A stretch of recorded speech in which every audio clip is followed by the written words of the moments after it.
Bonjour et bienvenue chez Stampin' Mélie, démonstratrice Stampin' Up au sud de Rennes depuis janvier 2020. Pour cette vidéo, je voulais vous présenter des cartes que l'on peut réaliser simplement avec peu de matériel. Donc là, une carte où le motif est aquarellé. Même technique du motif aquarellé. La même technique avec le calque pour le message. Là, le motif est tamponné puis découpé au ciseau. On a juste plus d'encrier. Pour cette carte, l'étiquette est découpée au ciseau, les bords sont colorés et l'utilisation d'une petite ficelle qui vient donner un petit agrément à la carte. Alors là, une carte toute simple, 2 couleurs d'encre et l'utilisation de papier déchiré. On va voir que là, les couleurs notamment nous permettent de faire une carte qui peut être masculine. Une carte très simple, l'étiquette ou la bannière est montée sur tampon de mousse. Même technique.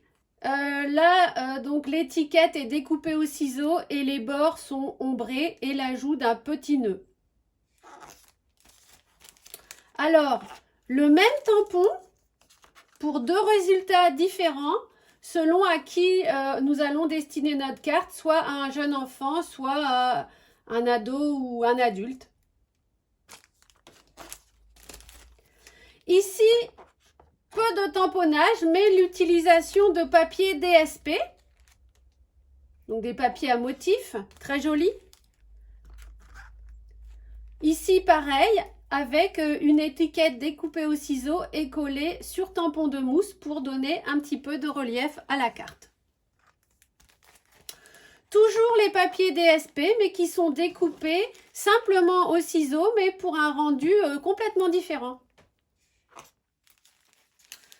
Alors, la technique du masking qui consiste à venir dans un premier temps tamponner le nœud, puis le retamponner sur un post-it que l'on va découper, venir le placer dessus, donc pour le masquer, afin de pouvoir ensuite tamponner d'une autre couleur, donc là en l'occurrence le vert pour la couronne, ce qui nous permet d'avoir un motif à 2 couleurs, mais une carte, on va dire, plate.